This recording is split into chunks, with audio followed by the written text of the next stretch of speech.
Bien, estamos completando nuestra semana, ya es miércoles y vamos a dar un paso más, es decir, hemos avanzado muy rápidamente el primer tema que era lo que es la calidad del concreto, es decir, el material, ¿no? Su comportamiento, y vamos a ver ahora, vamos a dar un paso más, ¿de acuerdo? Es decir, vamos a revisar la capacidad, ¿no es cierto?, de una sección a flexión, ¿ya?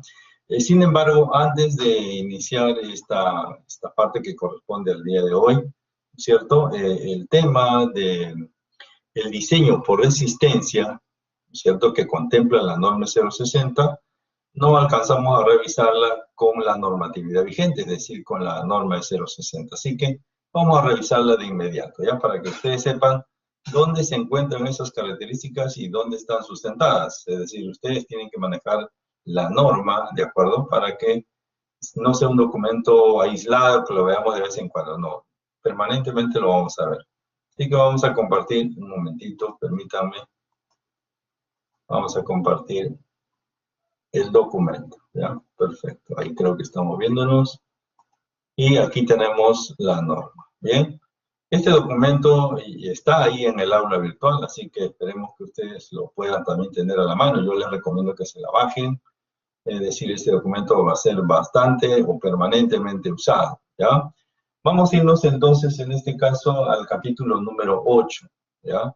El capítulo número 8 creo que está en la página 60, veamos. Sí, ahí está. Capítulo número 8, página 60, de acuerdo, aquí tenemos este documento. Antes, una breve explicación para que no nos desliguemos del contexto, ¿ya? De la norma 060. En principio, que la norma 060 está en el sistema internacional, ¿de acuerdo? Sí, miren, vamos a chequear algunas cosas. Bueno, por aquí estamos. Por ejemplo, estas ecuaciones del módulo de elasticidad, ¿no es cierto? Para el caso del concreto, por ejemplo, miren, ve aquí, vamos a ampliar un poquito más para que se note. Para el módulo de elasticidad del concreto unitario normal, ¿sí? El concreto normal, nos indica aquí que esto es 4.700 por la raíz cuadrada del F'C. Pero a continuación aparece aquí, ¿no es cierto?, en megapascales, ¿está bien? Aparece en megapascales. ¿Y qué unidad es en megapascales? ¿En qué sistema es? Pues obviamente es en el sistema internacional, ¿de acuerdo? Sin embargo, eso significa que nosotros, que estamos acostumbrados a trabajar en el sistema MKS, ¿no es cierto?, vamos a tener que convertir estas unidades, es decir, este coeficiente de aquí no le corresponde o no es el mismo en el MKS que en el sistema internacional. Entonces la pregunta está ahí, ¿cómo vamos a hacer para convertir esto? ¿No es cierto? Entonces, preveyendo estas características, lo que es el buró peruano, es decir, los ingenieros que trabajan en todo esto, pues han anexado a esta norma lo que llamamos el anexo número 2, ¿ya? Ahorita lo vemos. El anexo número 2 es un elemento en el cual, fíjense, acuérdense de esta página, el E sub C 4700 en megapascales, la ecuación 8.3, ¿ya? La ecuación 8.3, aquí la estoy marcando. Vamos a irnos entonces, a ver, está por aquí al final, más abajo todavía. Aquí está. Este es el anexo número 2, página 199, ¿ya? Página 200, si quieren, para que vean directo. Aquí está, el anexo número 2. Entonces, tiene en este anexo número 2 todas las conversiones necesarias, ¿no es cierto?, para pasarlas al sistema MKS, es decir, para que no tengamos el inconveniente de trabajar en kilogramos fuerza, centímetros y kilogramos fuerza por centímetro cuadrado. Lo que hace la primera conversión es tomar en cuenta que 1 kilonewton es equivalente a 10 kilogramos fuerza, ¿sí? Y 1 megapascal entonces es igual o aproximadamente igual a 10 kilogramos fuerza por centímetro cuadrado, ¿ya? Entonces, acuérdense, ¿qué fórmula era la que necesitamos? La 8.3, ¿sí? Aquí está, la 8.3. En la cual, fíjense, el coeficiente ahora ya no es 4.700, sino es 15.000, ¿no es cierto? 15.000 raíz cuadrada del F'C. Y claro, el F'C ya no estará en megapascales, estará en kilogramos por centímetro cuadrado. y el módulo de elasticidad del concreto se planteará de esa manera. ¿Estamos? Entonces, tienen ahí un documento que les ayuda y así vamos a ir chequeando estos resultados parciales, ¿cierto? Que no permiten la conversión de distintas ecuaciones que iremos utilizando para que usted pueda no tener inconvenientes con respecto a las unidades. ¿Está bien? Las unidades. Eso es para esto, ¿ya? Entonces, hablamos del anexo número 2, ¿sí? Página 199, ¿no? Para tener una referencia muy rápida. Bien, así que estamos en la página 60. Estamos reconociendo que el análisis, ¿no es cierto?, y el diseño nos dice claramente aquí que el método que se utilizará es el diseño por resistencia, ¿ya? Vamos a remarcar esto, el diseño es por resistencia, y ahí está. Acá nos indica que deberá proporcionarse a todas las secciones de los elementos estructurales una resistencia de diseño adecuada. ¿Qué cosa es esta capacidad Rn? La capacidad nominal, ¿de acuerdo? Esta es la capacidad nominal colocada con un factor de minoración. Phi es un factor de minoración, ¿no? Eso decíamos. Y que esto debe ser comparado con la capacidad, perdón, con las cargas externas amplificadas. ¿Y dónde vamos a ver esa segunda parte? En el capítulo número 9. ¿Está bien?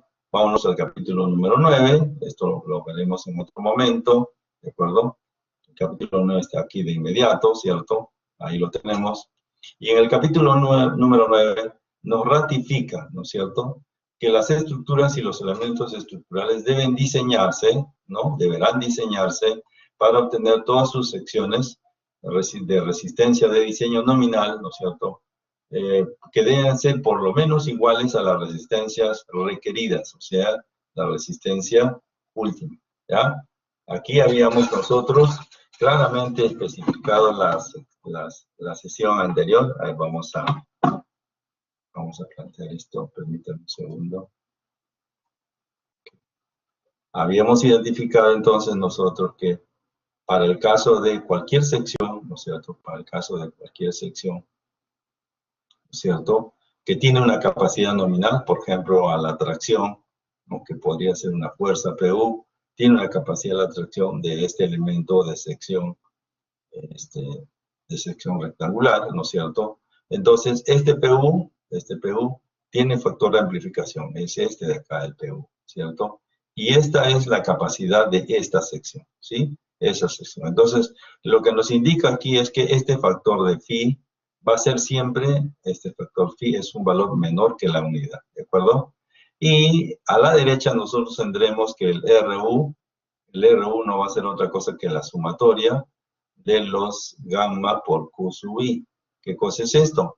Esta es la carga, ¿no es cierto? Estas son las cargas que ya habíamos distinguido, que puede ser carga muerta, carga viva, carga de sismo, y bueno, podría haber carga de nieve, carga de viento, empuje lateral, ya iremos progresivamente reconociendo. Y este factor es un factor de ampliación que va a ser siempre mayor que la unidad. ¿Está bien? Así. Entonces, fíjense que la norma es muy explícita en ese sentido. Acá dice, deberán diseñarse bajo este criterio. Todos los elementos. Todos los elementos van a ser ratificados mediante este criterio. ¿De acuerdo? Ese es el diseño por resistencia. Entonces, para un caso específico, es decir, nosotros podríamos de repente pensar, ¿no es cierto? Aquí lo vamos a poner. Para el caso, entonces, por ejemplo, de cargas axiales, ¿no? Para cargas axiales.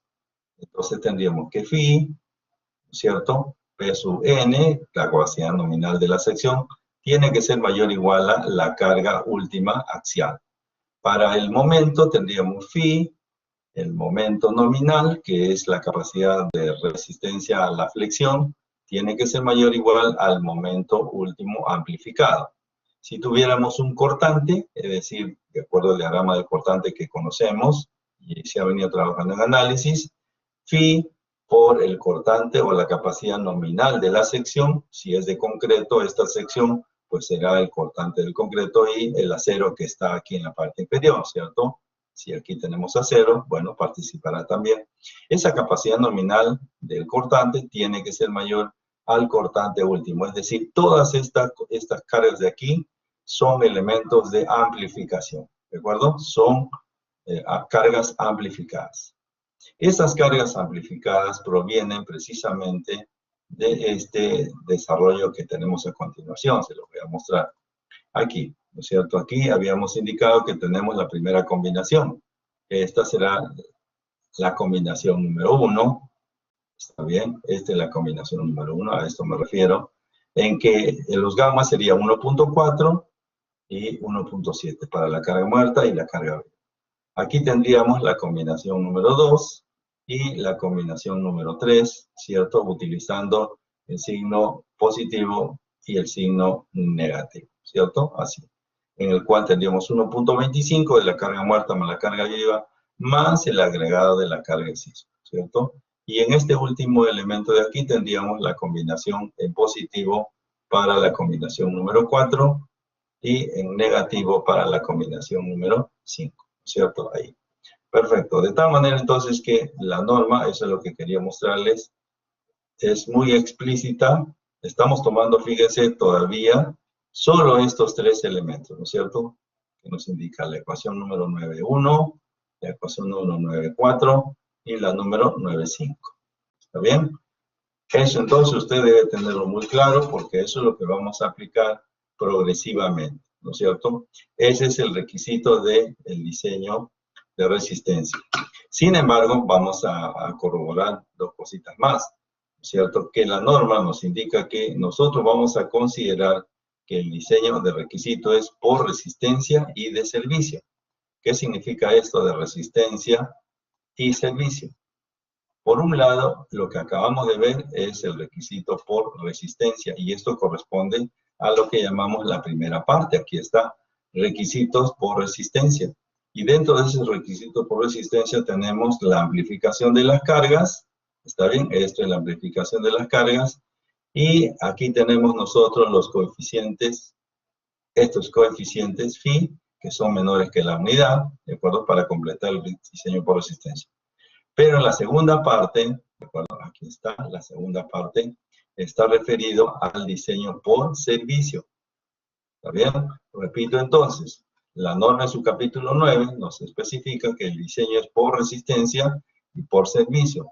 Por resistencia se debe cumplir esta relación, ¿no es cierto? Amplificando las cargas y reduciendo la capacidad nominal. Aquí los tenemos, amplificado ya, y aquí los factores de reducción, ¿sí? Por ejemplo, para flexión, este es el primero que vamos a tomar en cuenta, y los demás ya lo veremos progresivamente. ¿Y qué sucede en servicio? Bueno, en servicio significa que debemos controlar, ¿qué cosa? Controlar las deflexiones, ¿de acuerdo? Vamos a controlar las deflexiones, ya lo veremos en su debido momento en cuanto a peraltes, espesores mínimos, y luego en base a eso encontraremos nosotros que existe un elemento de comparación, es decir, tenemos deflexiones máximas admisibles. Eso lo veremos un poquito más adelante, ¿no? De repente en la semana número 5, más o menos, ¿ya? En la semana número 5. Entonces, si usted quiere tener clara noción de lo que queremos nosotros desarrollar, que es el diseño por resistencia, el capítulo 9 nos dice, señores, los requisitos son por resistencia y servicio. Resistencia, lo estoy reiterando, dado que en la última sesión, pues no nos dio a desarrollar esta parte, ¿no? Para completar, ¿de acuerdo? Bien, me gustaría saber si tienen alguna inquietud, alguna duda. Esto se ha aclarado, por favor.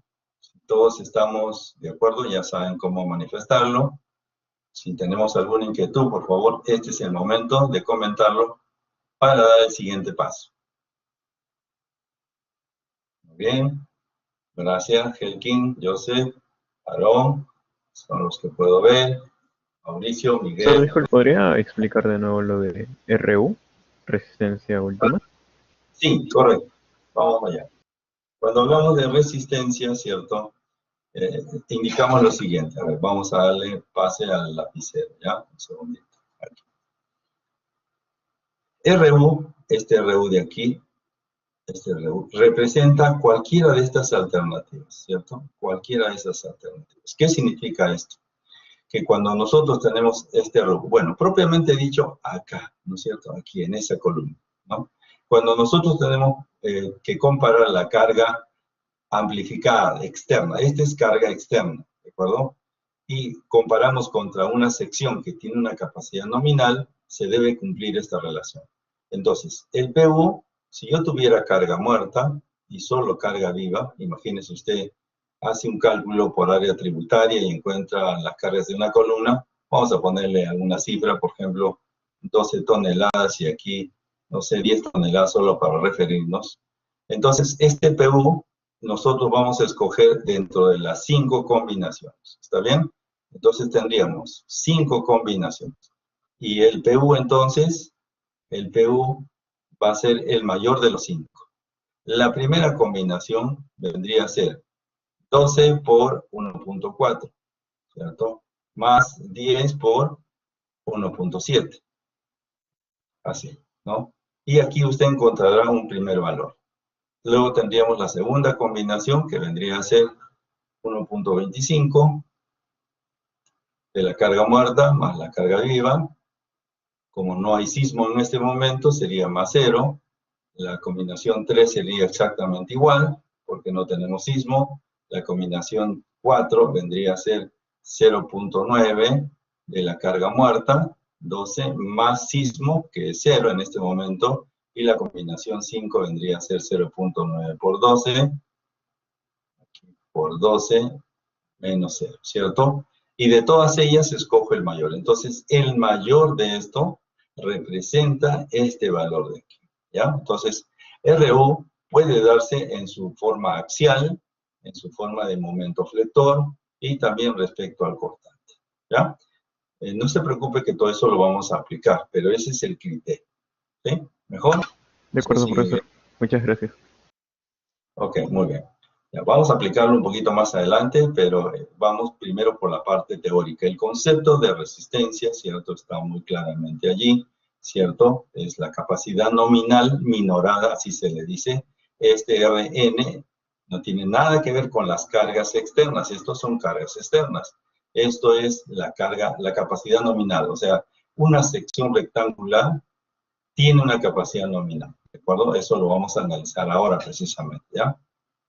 Y esa capacidad nominal minorada, o sea, disminuida, pues tiene que ser aún así, a pesar que es disminuida, tiene que ser mayor que la carga externa. ¿Para qué? Para garantizar el diseño por resistencia. Es como si usted le dijeran, a ver, señor, usted va a cantar. Bueno, usted dice, no hay problema, no puedo cantar. Pero vamos a aplicarle unas posibilidades de disminución. A ver, primero le vamos a vendar los ojos, luego le vamos a agarrar como se llama, la mano y se la vamos a amarrar atrás, va a saltar, pero tiene que cantar, ¿no es cierto? Y entonces usted está disminuido en sus funciones y a pesar de todo eso, tiene que cantar. Y es más, le piden que cante a un tono muy alto, por ejemplo, ¿no? Que sería la exigencia externa. Entonces, ese es el criterio, ¿ya? Usted tiene una sección que está sujeta a distintas cargas, ¿no? Recuerde usted que cuando veíamos nosotros las fuerzas interiores de cualquier elemento teníamos carga axial, teníamos un momento flector, teníamos un cortante, ¿se acuerda de eso, no? A eso vamos a llegar, ¿ya? Entonces, bajo ese criterio, amplificamos las cargas externas. A pesar de eso, la capacidad nominal disminuida tiene que ser mayor que la carga externa amplificada. Muy bien, creo que ya le hemos dado suficiente a este tema y entonces lo que sí les pediría que usted pueda realizar ese mismo análisis, ¿no es cierto? Esto es una pregunta teórica, lo tienen que saber ustedes perfectamente y no solo eso. Una vez que entremos ya a los requisitos en flexión, habrán limitaciones, es decir, hay hipótesis. ¿Por qué? Porque la realidad es compleja. Entonces, vamos a entrar con algunas limitaciones, ¿de acuerdo? Eso progresivamente se irá levantando en la medida que usted se va interesando un poquito más en el tema y puede hacer ya alguna investigación mucho más, digamos, severa, ¿no? Mucho más realista, ¿no? Es como si, por ejemplo, no sé, pues, quisiéramos abordar el espacio, ¿no? El espacio es demasiado inmenso, ¿no? Demasiado grande para tratar de entenderlo. Pero progresivamente la astronomía y cualquier herramienta que nos permita acercarnos a esas realidades nos permite acercarnos progresivamente, ¿no es cierto? a menos que nos encontremos con un extraterrestre, ¿no? Y nos explique qué es lo que está pasando allá afuera, ¿no? Ese es un poquito el contexto, ¿ya? Bien, señores, vamos entonces, con esto ya damos por completar el tema de la clase pasada, y ahora sí entramos a una primera parte, ¿no es cierto? A una primera parte que corresponde al diseño en flexión, ¿ya? Entonces, vámonos ahora entonces a reconocer y a establecer los parámetros para poder diseñar en flexión. Naturalmente, estos conceptos de diseño en flexión requieren de nosotros, pues, tener las condiciones específicas, ¿de acuerdo? ¿Por qué? Porque en primera instancia, este diseño en flexión lo vamos a hacer cuando tenemos flexión pura. Es decir, para no combinar el efecto cortante y axial y solo que tenga flexión pura. ¿De acuerdo? Entonces, esa va a ser la primera condición. Repito entonces, vamos a entrar al diseño de flexión, es decir, un elemento sujeto a un momento flector, y en la zona de tracción reconocemos que el concreto no va a resistir. Habíamos visto en la clase anterior que la capacidad en tracción del concreto no supera el 10% de su capacidad en compresión, es decir, es muy baja. Precisamente allí es donde va a participar el acero, ¿no es cierto? Va a participar el acero. Pero el diseño que estamos planteando en flexión va a ser bajo la condición de flexión pura, ¿ya? Entonces ahora yo les pregunto, ¿qué debe suceder ya en términos mucho más reales? ¿Qué debe suceder para que la flexión sea pura? A ver, ¿qué me dicen ustedes? ¿Qué debe suceder? ¿Cuál es el criterio para que se dé flexión pura? Porque a ver, pongámonos en autos. Si usted tuviera una viga cualquiera y la somete con cargas específicas, cualquiera sea, y lo que usted tiene, en esencia, de acuerdo a las cargas que tenga, tendrá un diagrama de fuerza de momento flector, un diagrama de fuerza cortante, ¿cierto? Eso siempre va a estar.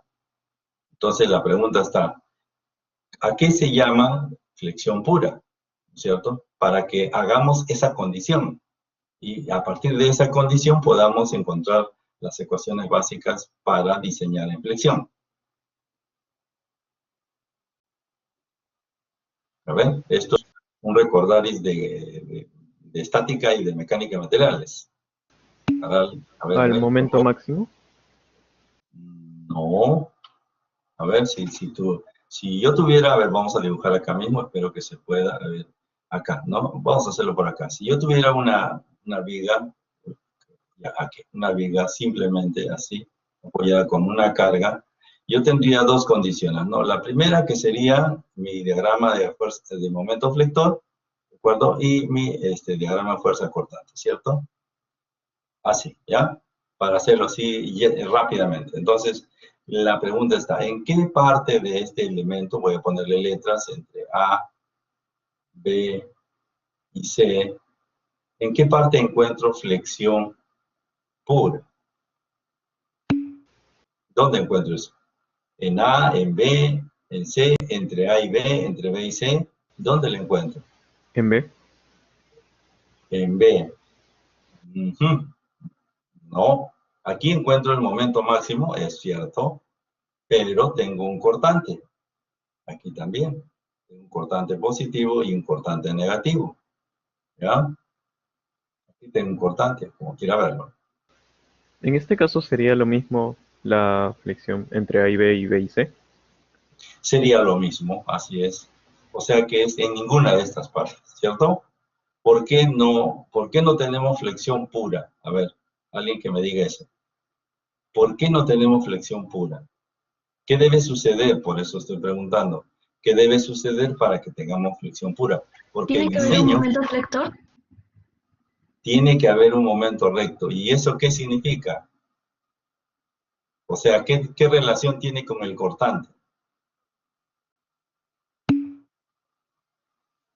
Les agradecería si pueden tomar su micro, porque si me salgo del esquema probablemente esto se borre.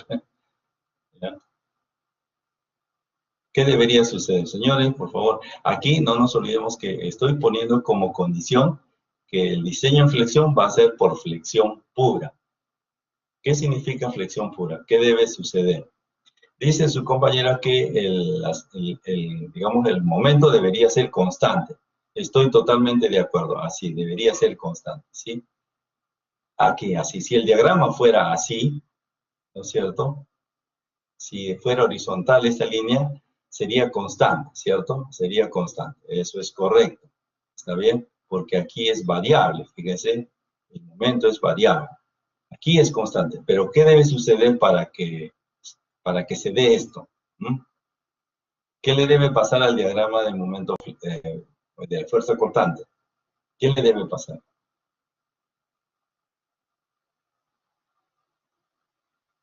¿De dónde sale este diagrama? A ver, sí, ¿No debe haber cortante en aquella sección? no debe haber, o qué debe ser el cortante. Está cerca, está cerca. Debe ser nulo. ¿Tiene que estar en equilibrio? O sea que no tiene que haber fuerza. Las fuerzas van a estar, pero tienen que ser nulas. Por ejemplo, si yo tengo una carga P aquí y una carga P acá, ¿no es cierto? Y tengo el mismo caso que el anterior. Entonces, lo que tendríamos sería, mire, ve, cargas, digamos, en las reacciones tendría P desciendo, 0, desciendo, constante y regreso, ¿cierto? ¿Qué ha producido aquí? Que el cortante es 0 para que el momento sea constante. En este caso, se produce la flexión pura. Así, ahí se produce. Aquí no se produce la flexión pura. ¿De acuerdo? Entonces, el análisis que se hace en el laboratorio se hace precisamente bajo estas condiciones. ¿Está bien? ¿Por qué?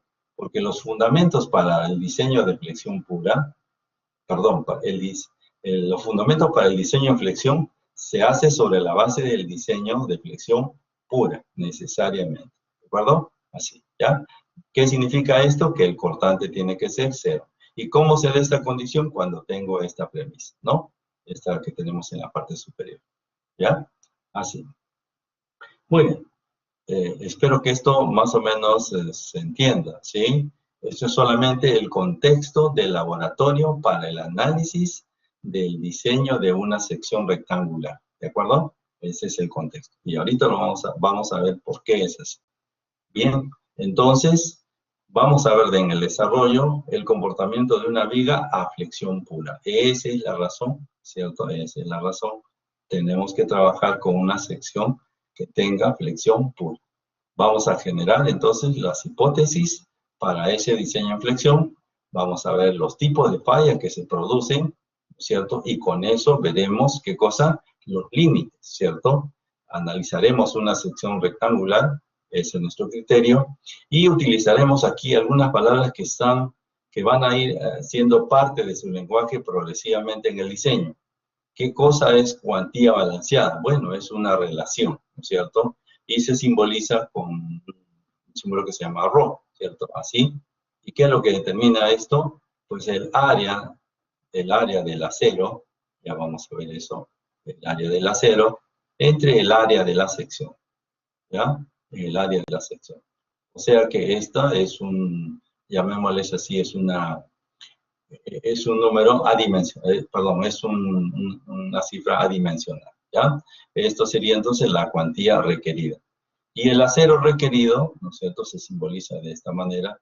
El acero requerido se va a dar en centímetros cuadrados, en este caso, y va a estar en función de la cuantía requerida, ¿ya? Va a estar en función de la cuantía requerida. Es como si yo quisiera despejar esta área del acero de aquí, ¿no es cierto? Entonces el área del acero sería la cuantía requerida por la sección. Y como vamos a usar elementos rectangulares, y normalmente vamos a tomar en cuenta, por ejemplo, la base por la altura, ¿no? Vamos a descontar aquí un recubrimiento y vamos a tener un peralte efectivo, ¿de acuerdo? Un peralte efectivo que le vamos a llamar D. Entonces aquí tendríamos B por D, así. Y ese será el área requerida, ¿ya? El área del acero requerido. Muy bien. Esa simbología la vamos a ir desarrollando progresivamente, pero este es nuestro objetivo para el día de hoy, ¿ya? El día de hoy vamos a tratar de entender todos estos pasos que son importantísimos, desde el comportamiento de una viga en flexión pura, que es el inicio del análisis, las hipótesis, o sea, los alcances y limitaciones de este diseño, cómo fallan estos elementos para saber hasta dónde puedo llegar, ¿cierto? Sabemos que vamos a reconocer una sección rectangular y nuestro objetivo será encontrar el área del acero requerido.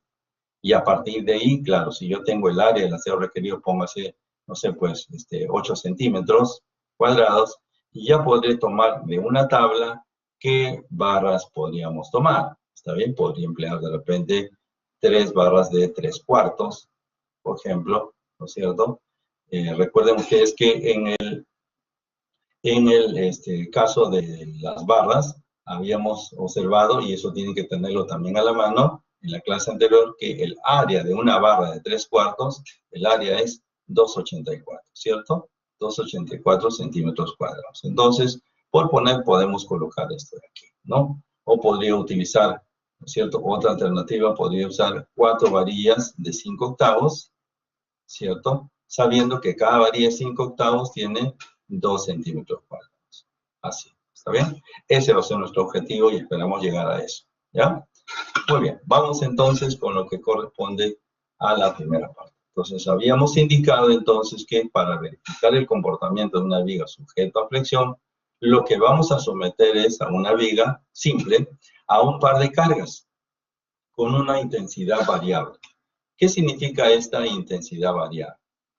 Esta intensidad variable significa que primero vamos a colocar el sistema con una carga 0 y luego vamos a ir incrementando la carga hasta llegar a una carga última, es decir, en la cual se produce la rotura. ¿Está bien? Es decir, aquí tenemos una velocidad de desarrollo de la carga desde 0. ¿Y por qué hacemos esto? Porque esto se da en la vida real. Por ejemplo, cuando nosotros vamos a vaciar una viga, por ejemplo, ¿no es cierto? Primero la encoframos, ¿cierto? La base, colocamos todo el acero, ponemos los elementos laterales y los cerramos y vaciamos, ¿cierto? Y entonces esperamos que frague y por lo menos tenemos un tiempo perentorio para desencofrarlo y entonces no tenemos ninguna carga. Cuando desencoframos, cuando lo desencoframos, recién entonces el elemento comienza a trabajar, es decir, comienza de una carga 0, comienza a trabajar, y luego le vamos a colocando ladrillos, le vamos colocando la losa, y así, y va incrementándose la carga, ¿no es cierto? Se va incrementando la carga. ¿Cuándo llega a su carga última? Pues cuando haya un sismo, ¿no es cierto? Y se someta al máximo de esfuerzo, ¿no? Si es que se llega a dar ese caso. Mientras tanto, estará en un rango, ¿no es cierto? Estará en un rango esa viga, de tal manera que soporte la carga, el peso propio, la carga de la losa, las sobrecargas y así todo ese proceso, ¿no? Por eso entonces que se habla de una carga de intensidad variable, ¿de acuerdo? Desde 0, ¿no es cierto?, hasta que la viga falla, ¿ya? Así. Por lo tanto, el elemento, esta viga va a pasar por 3 etapas, ¿sí? Va a pasar por 3 etapas. Entonces, el modelo que se utiliza en laboratorio, y si ustedes revisan cualquier video, lógicamente de un desarrollo de diseño de flexión bien ejecutado, se utilizan 2 cargas, pero esas cargas, ¿no es cierto?, esas cargas P se hacen a través de un equivalente, es decir, se pone un rodillo aquí, aquí otro rodillo, ¿de acuerdo? Y se le pone un elemento suficientemente rígido, ¿no es cierto? Y el sistema aplica una carga P única, ¿sí?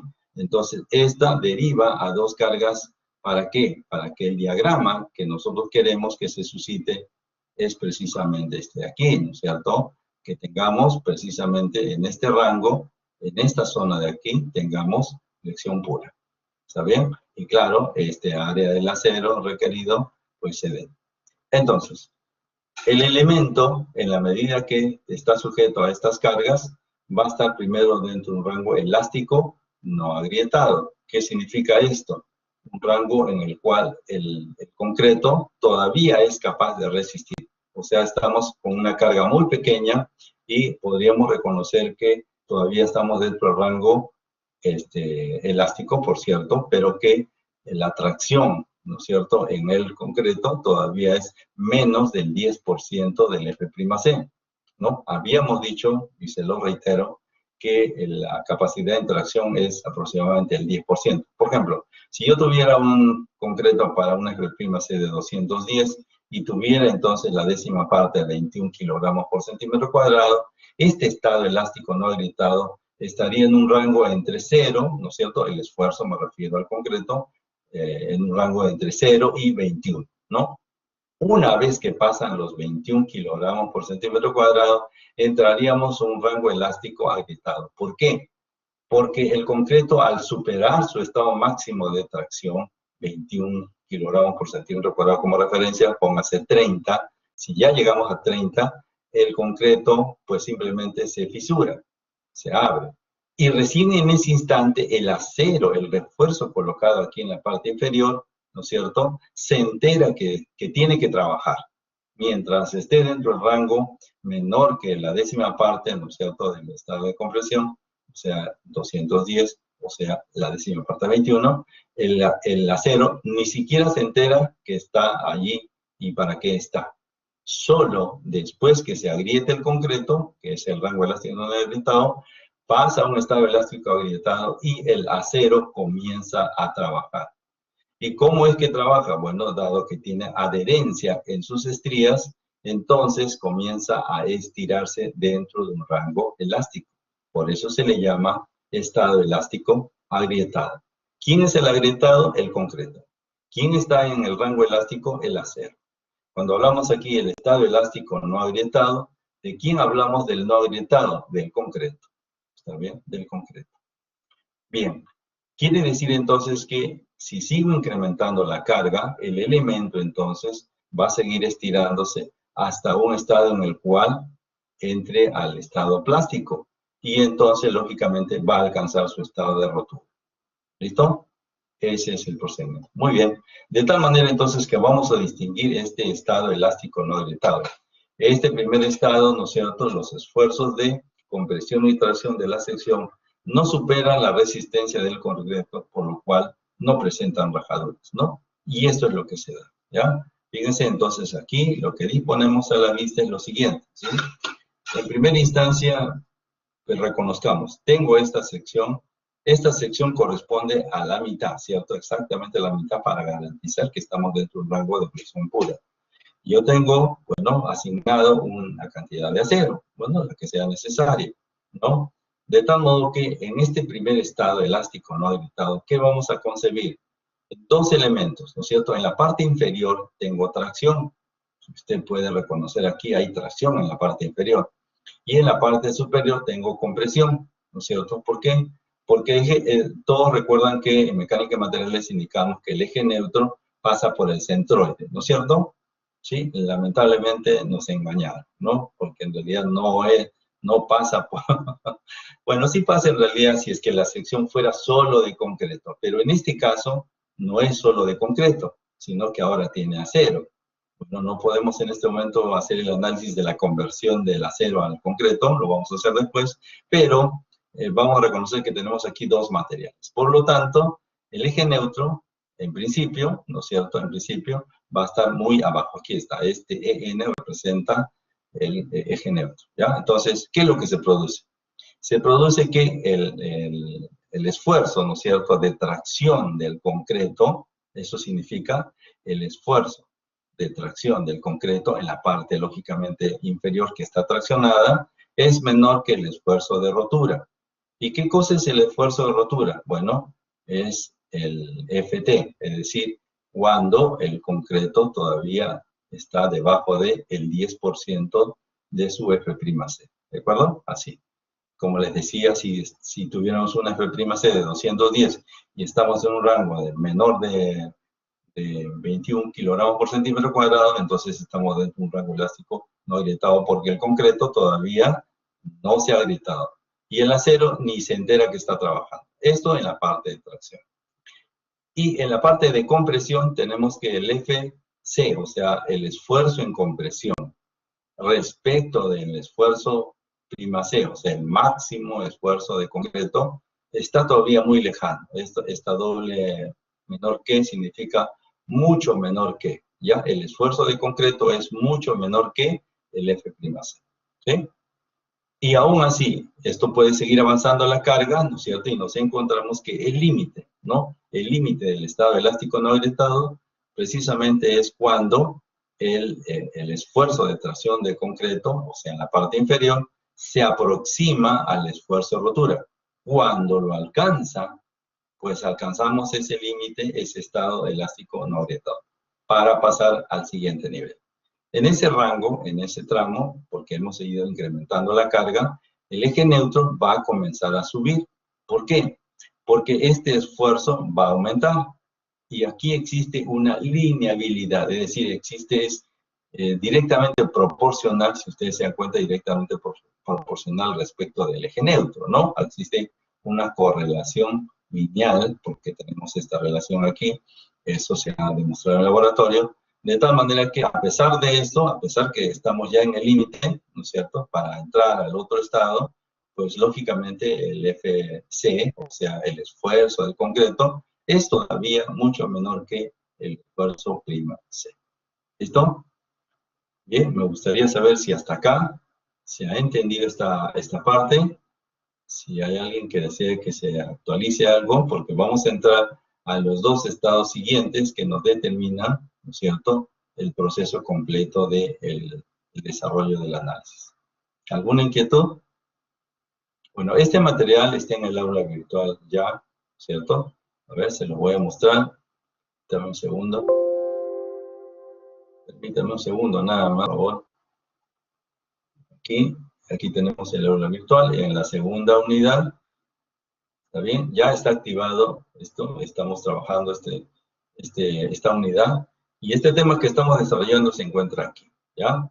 Tenemos aquí para varias semanas. Y si se acuerdan, yo les había comentado que todo esto nos va a llevar hasta la quinta o sexta semana tranquilamente, ¿no? Aquí tenemos prácticamente la práctica número 1 y el examen parcial.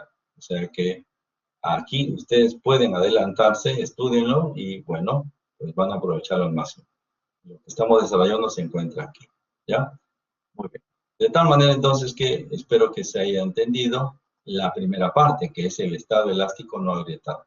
¿Alguna pregunta, alguna inquietud al respecto, señores? ¿Todo en orden? A ver, creo que habían acá 3 que no haya cortante. Sí, habíamos dicho que el cortante era 0. ¿Sí? ¿Todo en orden?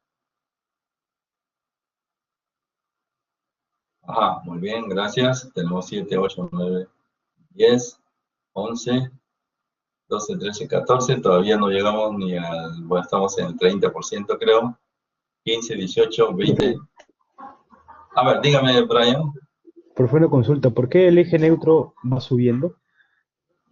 Ya, correcto, muy bien, gracias por la pregunta. A ver, lo vamos a hacer aquí, permítame ampliar esto de acá. Un segundito.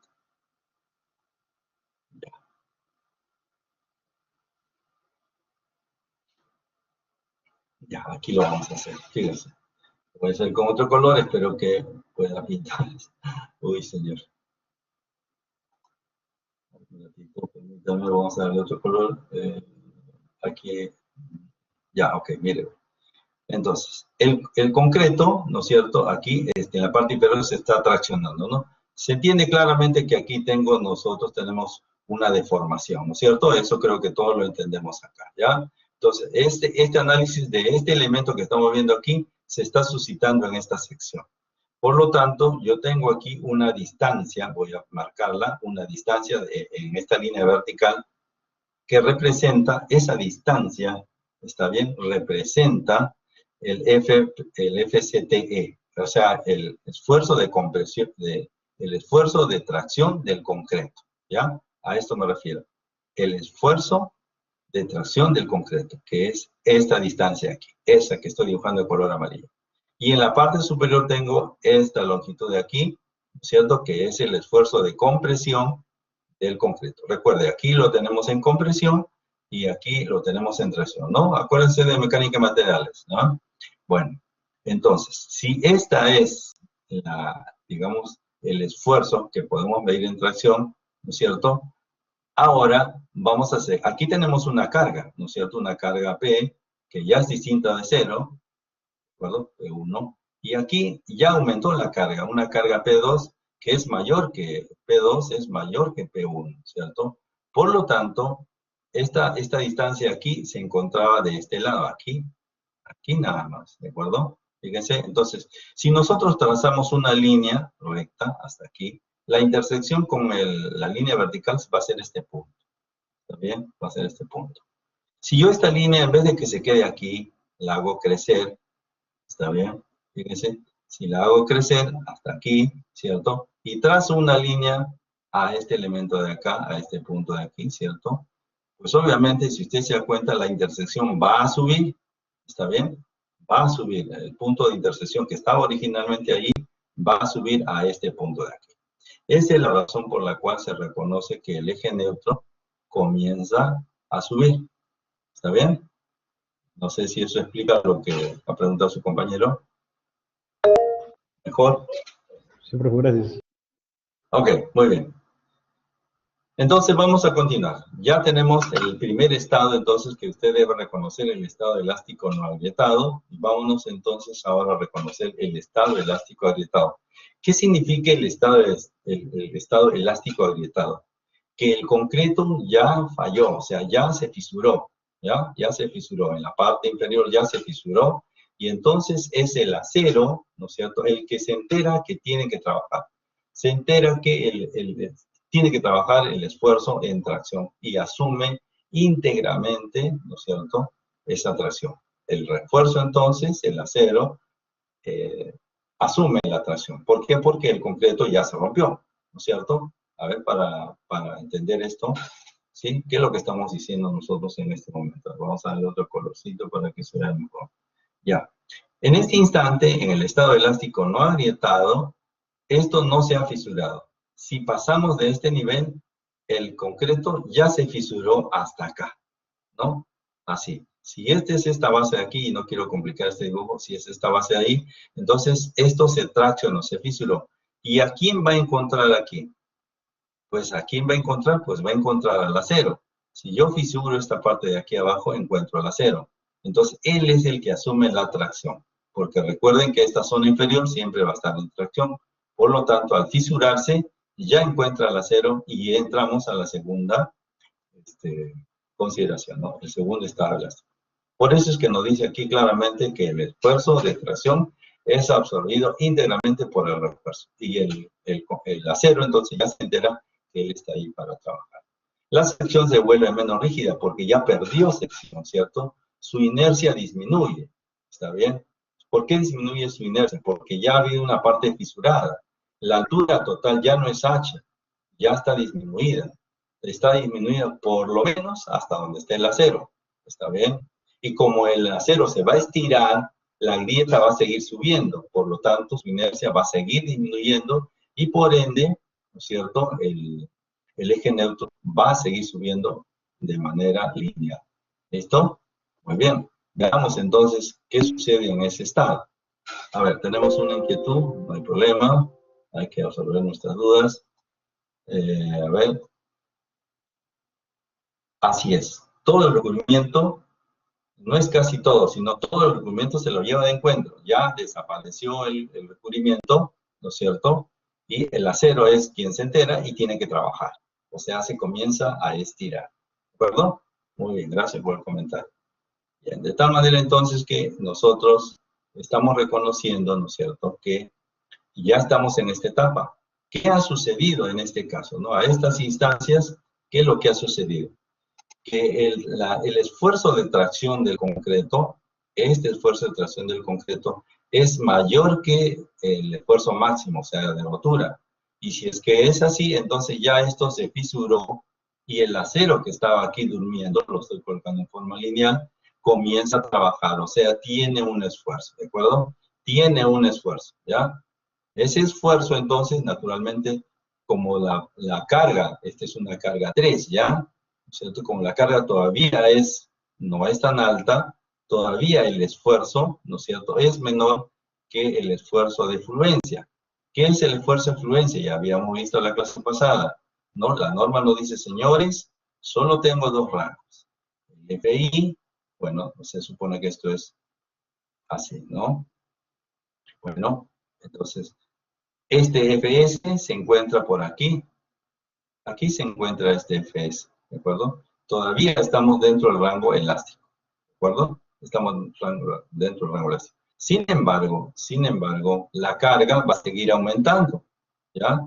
Y este Fs va a seguir subiendo, ¿no es cierto?, hasta que se encuentre en este rango que pasa del rango elástico al rango plástico, ¿de acuerdo? Eso será en la siguiente etapa.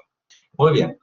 Eso quiere decir entonces que esta distancia va a seguir extendiéndose porque si ya se rompió el concreto, el acero está trabajando y al estar trabajando en una primera etapa, fíjense, las estrías van a ayudar, tenemos estas fuerzas, luego vamos a seguir estirando, ojo, las estrías van a ayudar, pero esto va a seguir estirándose, aquí tendríamos una carga 3, aquí tendríamos una carga 4, y este elemento va a seguir estirándose y se va a ir adelgazando, ¿cierto? Un P5, así, está bien. Y eso significa que esta distancia va a ir creciendo, ¿cierto? Y entonces, lógicamente, aquí esto va a ir aumentando. ¿Qué es lo que pasa? Eso es en la zona de tracción. ¿Qué pasa en la zona de compresión? La zona de compresión, que es esta parte de arriba, ¿no es cierto? Va a tener un FC muy semejante al 50%, o sea, alcanza la mitad de la capacidad máxima en compresión. Logra alcanzar el 50%, ¿de acuerdo? Así. Y luego, entonces, este rango es el más alto. ¿Por qué? Porque estamos transitando desde que el acero despertó, aquí, despertó hasta que, ¿no es cierto?, va a alcanzar el estado plástico y aquí ya no tenemos alternativa, ¿no es cierto? Veamos la siguiente y última fase. En el estado de rotura nos indica que el refuerzo alcanza la fluencia, ¿no es cierto? Aunque el concreto no llega a su resistencia máxima, los esfuerzos de concreto adoptan una distribución parabólica y el elemento falla por aplastamiento. Veamos qué se suscita, ¿no? Cuando nosotros ya hemos incrementado la carga, ya este elemento de aquí alcanza, como usted ve y lo hemos indicado aquí, ¿no es cierto? El Fs alcanza, es decir, esto de aquí, está subiendo hasta que alcance el Fi. Entonces, en ese instante ya estamos entrando al rango plástico, ¿sí? Al rango plástico. De tal manera que ya el comportamiento ya no va a ser lineal, ¿ya? Ya no va a ser lineal. Fíjese que cambia de este estado lineal a un estado parabólico, ¿ya? Voy a completar la parábola. Aquí esta es una parábola, así, ¿no? Y sigue completándola, pero falla cuando alcanza un rango, aquí voy a marcar, esta es la zona de compresión. Fíjese cómo ha ido cambiando la zona de compresión. Aquí tenemos la zona de compresión. Esta es la zona de compresión. Se ha ido reduciendo. Ha sido primero lineal, triangular, en forma parabólica, trunca. Y cuando la cresta, ¿cierto?, alcanza el F'C, el elemento falla. ¿Está bien? Ahí alcanzó la falla. ¿Listo? Entonces, este es el estado de rotura. El estado en el cual alcanza el F'C máximo. Sin embargo, el comportamiento ya no es lineal. El eje neutro ha subido al máximo. Ya vamos a ver que esta distancia se llama un valor de C. Ya lo vamos a ver de esto. Y entonces el elemento falla. Es decir, el acero simplemente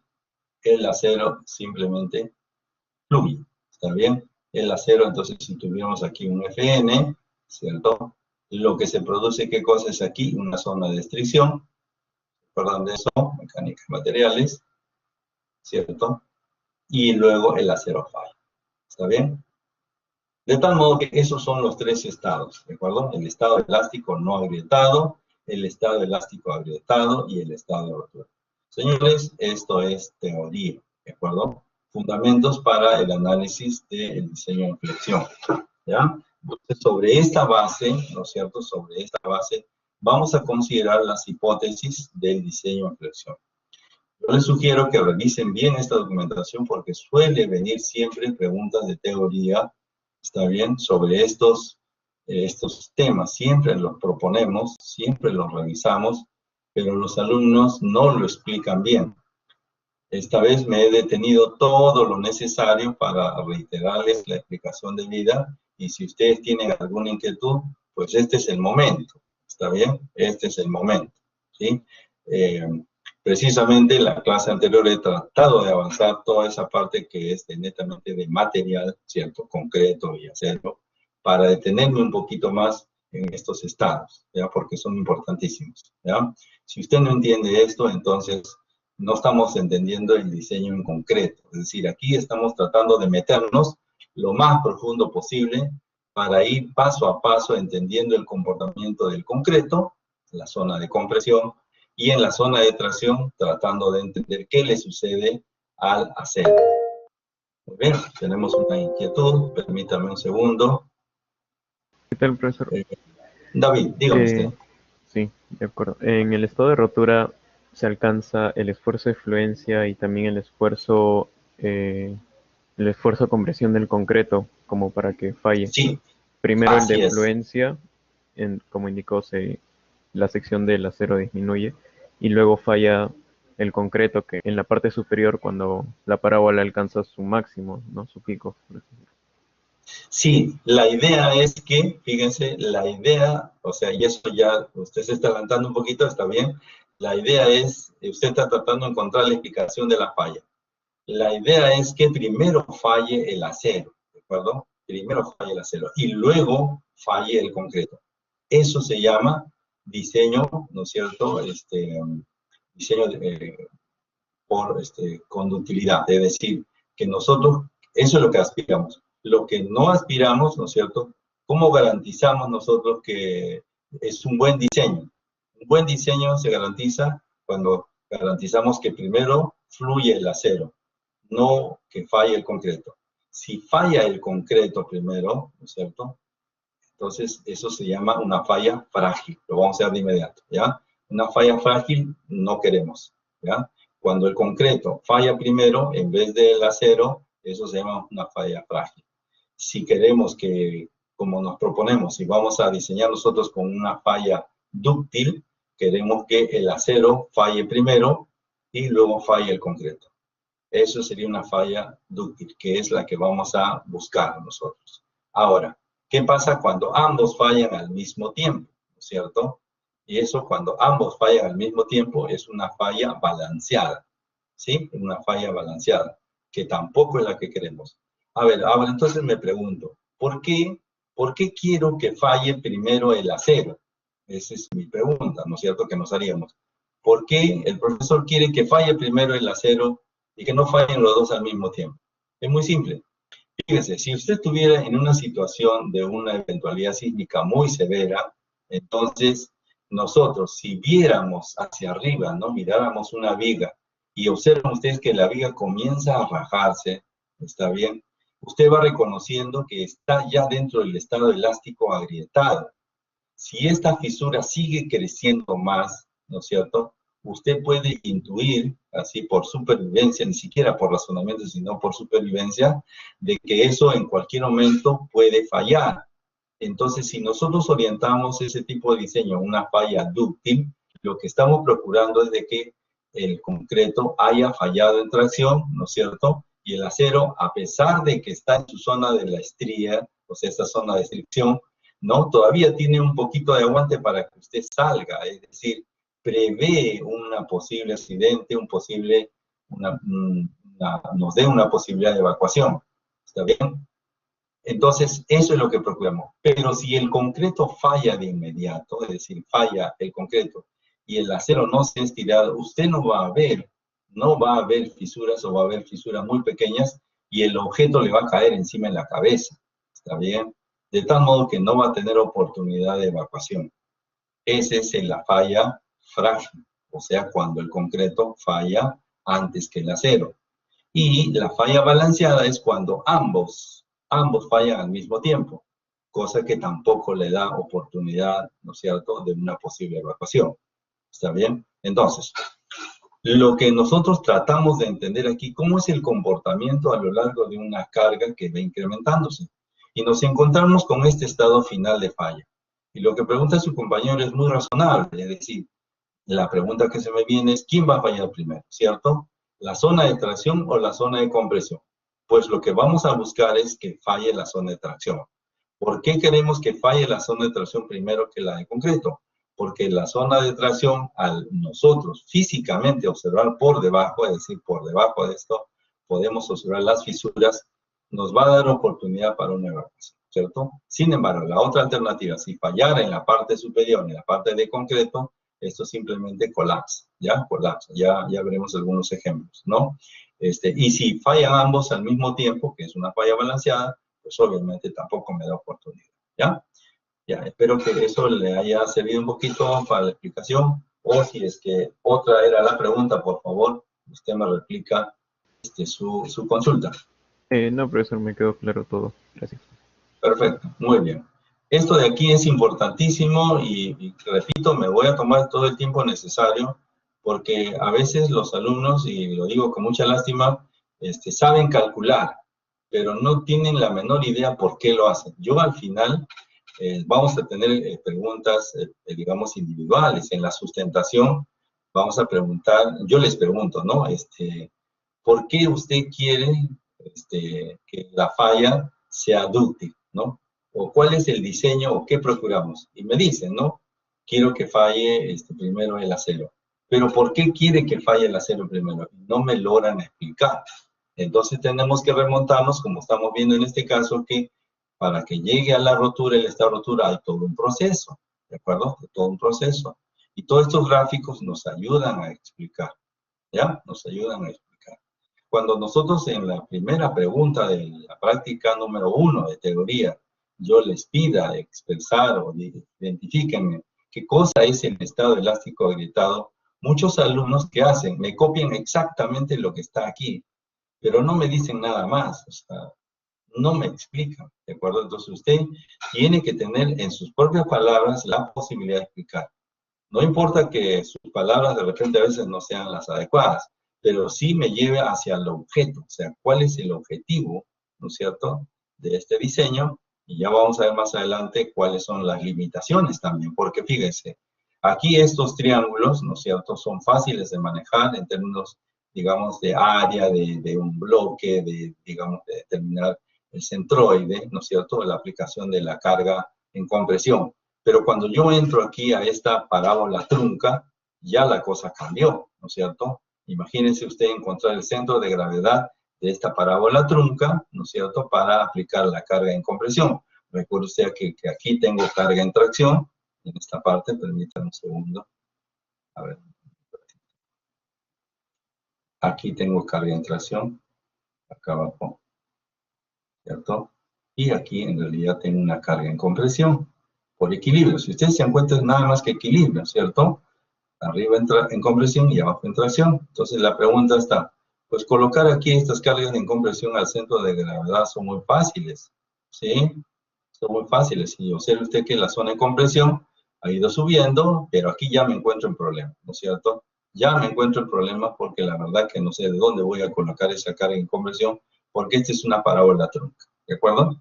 Y es más, esta altura de aquí, esta de aquí, o sea, la zona trunca representa el 85% del eje prima C. Este de aquí es 0.85 del eje prima C, ¿no? Hasta acá, ¿ya? Así. Muy bien, espero que se haya podido entender entonces los tres estados de rotura, ¿cierto? Perdón, el estado elástico, ¿no es cierto? Los tres estados elásticos, el estado elástico no agrietado, el estado elástico agrietado y el estado de rotura, para llevarnos al estado final, ¿no es cierto? Ahí, bueno, nos hemos adelantado un poquito, pero vamos a ver que el diseño que buscamos es un diseño dúctil, ¿de acuerdo? Y claro, para que se cumpla eso, hay otros parámetros que debemos cumplir. Muy bien.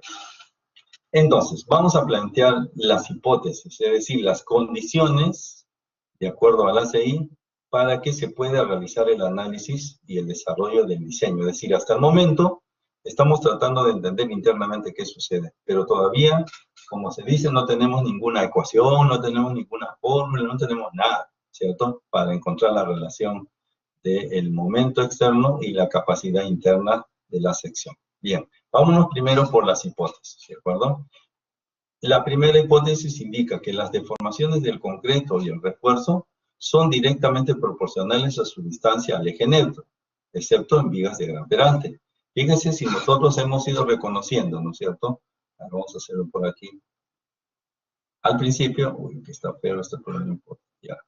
Existe una lineabilidad, ¿no es cierto? Este es el eje de tracción del concreto y este es el eje del concreto. Entonces, ¿qué nos dice acá? que las deformaciones, que también la podemos trabajar en base a deformaciones, esta sería la deformación del concreto, perdón, esta es la deformación del concreto y esta es la deformación del acero cuando estemos en el estado elástico agrietado, pues son, dice, directamente proporcionales a la distancia del eje neutro. Pues eso es correcto, hemos visto en los estados que eso se da, ¿no? Solamente no se da en el estado final, en el estado de falla, ¿no? Siguiente, segunda hipótesis, que el concreto falla al alcanzar una deformación unitaria última de 0.003. Sin embargo, esto para concretos normales. Sin embargo, podría variar hasta 0.04, ¿ya? Entonces, ¿qué quiere decir esto? Que la deformación del concreto puede alcanzar, normalmente alcanza esto, pero podría llegar, ¿no es cierto?, hasta este valor, ¿ya? ¿Dónde está eso? Acá arriba. ¿Ya? Entonces, la capacidad del concreto a comprimirse, ¿no es cierto?, tiene esta deformación unitaria. Recuerde que la deformación unitaria, ya esto es mecánica de materiales, es la deformación total entre la longitud original, ¿cierto? Es una cifra adimensional, ¿ya? Muy bien, entonces esa es la segunda hipótesis. La tercera hipótesis, el esfuerzo en el acero antes de alcanzar la fluencia es igual, ¿no es cierto?, al producto del módulo de elasticidad por su deformación unitaria. Para deformaciones mayores que a la fluencia, el esfuerzo será independiente de la deformación e igual a FI. Ya, esto de aquí es un trabalenguas, pero es muy sencillo. Vamos a interpretarlo. Nos dice que el esfuerzo, ¿está bien? El esfuerzo del acero. ¿Qué cosa es el esfuerzo del acero? A ver, esfuerzo en general, ya lo hemos visto por mecánica de materiales, esfuerzo es signo, ¿cierto? Pero el esfuerzo del acero es el Fs. ¿Está bien? Fs. Dice, antes de alcanzar la fluencia. Entonces, quiere decir que antes de alcanzar la fluencia es el rango elástico. Entonces, tendremos que reconocer que tenemos lo siguiente, miren. Aquí tengo el esfuerzo en general y la deformación unitaria, ¿no es cierto? De tal modo que este de aquí es un Fs, ¿de acuerdo? Dentro del rango elástico. Y habíamos reconocido, ¿no es cierto?, módulo de Young, que es la tangente, E es igual a esfuerzo sobre deformada, ¿cierto? Así, ¿se acuerdan de eso? Entonces, si lo que estamos buscando es el esfuerzo del acero, entonces podríamos reemplazar acá y despejar. El esfuerzo del acero es igual a E por epsilon. Y eso es lo que dice aquí. El esfuerzo en el acero antes de alcanzar la fluencia, eso significa en el rango elástico, aquí en este rango, es igual, o es igual al producto del módulo de elasticidad, ¿está?, por su deformación unitaria. Aquí está, ¿cierto? Así. Entonces, esta hipótesis nos indica que estamos trabajando dentro de un rango elástico. Dice, hasta alcanzar, dice, para deformaciones mayores que el de influencia, es decir, para deformaciones mayores que influencia, recuerde que aquí tenemos la deformación unitaria. Esta es nuestra deformación límite en el rango elástico. Entonces, para deformaciones mayores a los de fluencia, es decir, cuando pasemos este punto de aquí, ¿no es cierto?, el esfuerzo, o sea, ahora, segunda parte, el esfuerzo, Fs, dice, será independiente de la deformación, o sea, ya no interesa qué deformación tenga, ¿no? Lo que va a suceder es que el Fs va a ser igual al Fi. Y es cierto, ¿no? Independientemente del valor de Fs, el valor que tenga después de esto, la norma, el ACI nos dice que no debemos superar. Por eso es que lo hace esto de aquí plano, ¿ya? Y aquí tendríamos entonces la explicación de la tercera hipótesis. Muy bien. La cuarta hipótesis nos dice que la resistencia a la tensión, o sea, el esfuerzo del concreto, ¿no? Vamos a poner el esfuerzo del concreto a tensión es despreciable, o sea, es mucho menor, naturalmente, que el F'C, por eso es despreciable. Sin embargo, esto puede representar el F'C sobre 10, ¿de acuerdo? Eso es lo que hemos visto en la clase pasada. Entonces, sin embargo, vamos a despreciar, ¿ya? Vamos a despreciar el esfuerzo del concreto en tracción. Eso es lo que va a suceder. Pero si queremos analizarla al detalle, podríamos reconocer este valor como el elemento máximo del esfuerzo de tracción del concreto. Muy bien. Número 5 nos indica acá que la distribución de los esfuerzos en la zona de compresión de la sección será asumido de modo que sea coherente con los resultados de los ensayos. ¿Qué dice esto? Otra vez, a ver. La distribución de los esfuerzos de compresión en la sección de concreto será asumido de modo que sea coherente con los resultados del ensayo. ¿Qué significa esto? Que debemos aceptar que de acuerdo a los ensayos, nosotros tenemos aquí una distribución en la zona de compresión, que es una distribución parabólica trunca. ¿Listo? Eso estamos aceptando en la hipótesis número 5. Y entonces aquí viene el punto de quiebre. Bueno, todas estas hipótesis anteriores hasta la número 4, como ustedes han visto, son manejables, ¿no? Todos son explicables.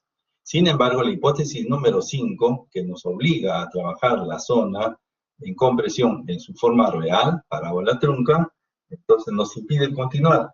Y es ahí donde aparece este personaje, Whitney.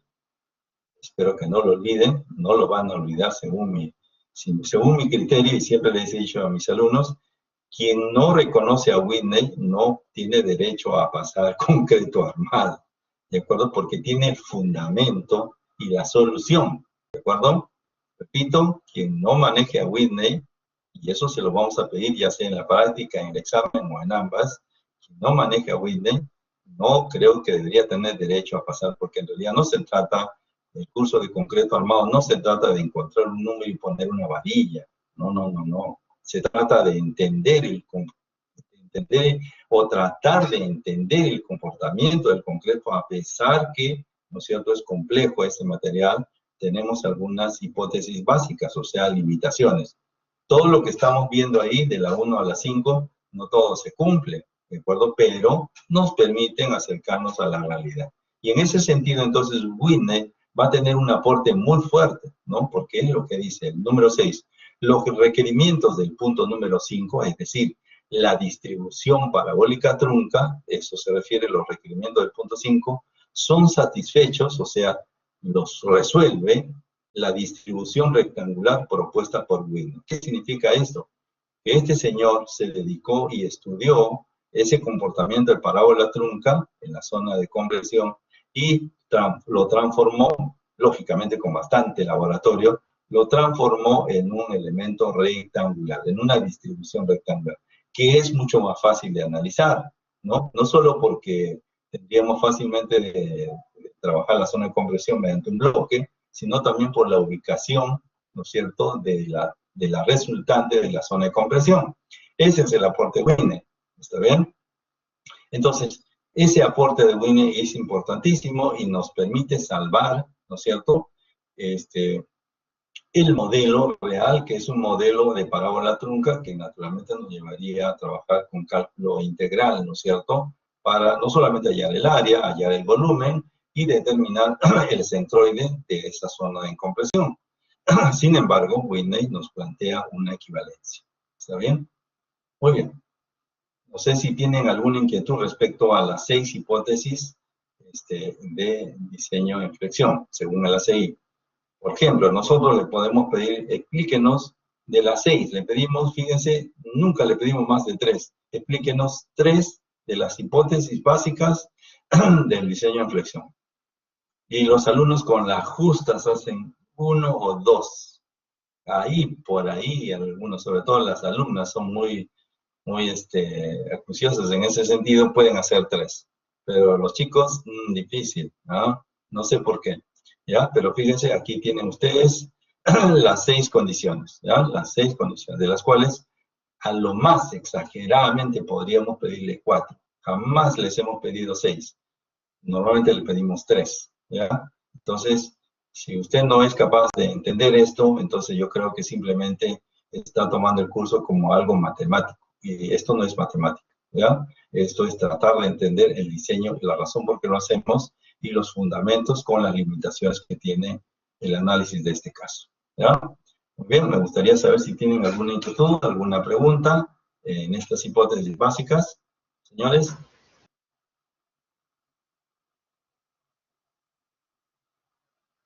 Muy bien, lo doy por hecho entonces. Profesor, Sí, en el punto 6 y 5 se complementan, pero sí. va a explicar a continuación la Por distribución supuesto, rectangular.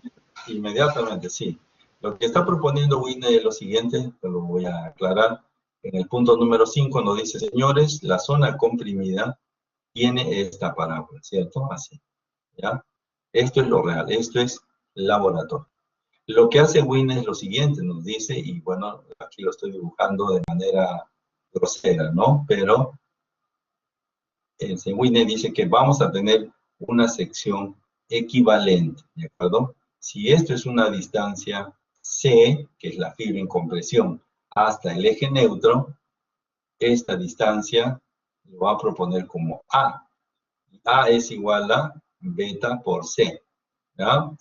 Esta distancia de aquí, había dicho que era 0.85 del F'C. Entonces va a considerar que este ancho de aquí va a ser 0.85 del F'C. Esa es la equivalencia que él plantea. Ahora, ¿cómo saca esto? Pues obviamente con mucho laboratorio, ¿no? Eso lo llevó a encontrar un valor de beta que va a ir cambiando. Desde un valor de 0.85, ya lo veremos hasta un valor mínimo, no menor, perdón, de 0.65, ¿ya? Entonces, esas son las condiciones. Que vamos a pasar a explicarlos inmediatamente, por supuesto, ¿no? Porque, como bien dice usted, son cuestiones complementarias. Entonces, esta es la obligatoriedad, ¿no es cierto? Y esta es la equivalencia que propone WIP. ¿Listo? Muy bien, señor. Vámonos entonces. Sí, dígame. Gracias, profesor. Ok, no hay problema. Muy bien, entonces vámonos entonces ahora, si ya estas hipótesis ya se han entendido, son explicables, está al alcance de ustedes, no hay nada aquí, digamos, que no hayamos estudiado. Tener una proporcionalidad lineal, eso lo sabemos perfectamente por matemática. ¿Qué cosa es una deformación unitaria? Conceptos de mecánica de materiales, ¿no es cierto? El módulo de Young, o sea, la relación entre el esfuerzo y la deformación unitaria, mecánica de materiales, ¿cierto? Todo eso estamos reconociendo. La capacidad de la tensión del concreto es nula. ¿Por qué? Porque naturalmente es muy baja, ¿de acuerdo? Hemos explicado cómo se llega a, digamos, a la sección de la parábola trunca hasta el elemento de falla, ¿cierto? Y naturalmente Whitney, que aparece como un salvador, ¿no? Para poner una alternativa. Fíjese que esa teoría data del 1700 y hasta ahorita nadie la ha cambiado. Por más matemática que haya, o sea, revoluciones con tecnología y todo, nadie la ha cambiado. Entonces vean la, digamos, la proyección que tiene esa transformación, ¿no? Así. Por eso es importante Winner, ¿ya? Por eso es importante. Muy bien, vamos entonces ahora a desarrollar la propuesta de Winner que nos va a servir, ¿no es cierto?, para proponer los elementos de relación para el diseño. ¿Listo? Bien, aquí lo tenemos entonces. Esto es lo que propone Winner, ¿no es cierto? Esto que está acá a la izquierda es la realidad del laboratorio, ¿de acuerdo? Aquí tenemos esta línea que marca la presencia del eje neutro en su etapa final de phi, ¿no? Que es la que vamos a analizar. Esto, como bien pone aquí, es la distribución real. En la zona inferior tenemos el acero, ¿no es cierto? El acero se encuentra aquí, no lo estamos dibujando, pero se encuentra al eje, ¿no es cierto? Y entonces el acero está siendo traccionado. La zona superior, ¿no es cierto?, está comprimida. La altura, aquí hay que tener mucho cuidado, ¿ya? Esta C es distinta que esta de aquí. Esta C es mayúscula y esta es minúscula, ¿ya? Voy a ponerlo por este lado también. Esta distancia es la distancia al eje neutro, ¿ya? La C minúscula es la distancia de la fibra en compresión al eje neutro, ¿ya? Este es el eje neutro. Bueno, aquí se pone, pero de este lado también. Entonces, él propone esta equivalencia, ¿de acuerdo? Esta equivalencia. No dice que podemos trabajar con una sección rectangular, ¿de acuerdo? Esto visto, llamémosle así, digamos, en elevación. Pero si lo viéramos en isometría, en realidad esto es un poquito más grande. Vamos a tratar de dibujarlo en su verdadero valor. O sea, aquí en realidad esto sería de esta manera. ¿Ya? Así. ¿Y esto qué sería? Sería un bloque. ¿Está bien? Así. Eso sería lo real. ¿Por qué sería así?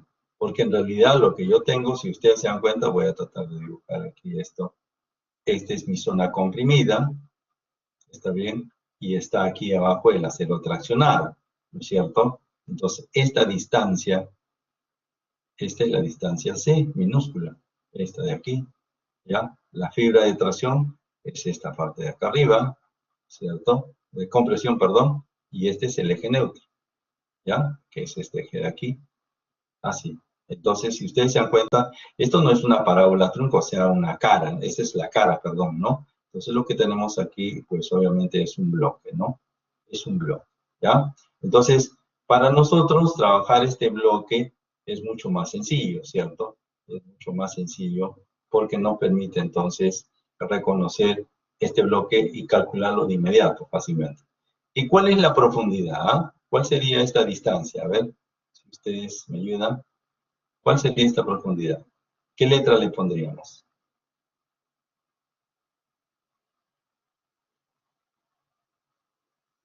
Uy, ya se olvidaron, lo puse en la primera parte. Habíamos dicho ¿beta? que es beta, no. C, tampoco. Habíamos dicho que si yo tengo una sección, ¿no? Hemos dicho rectangulares.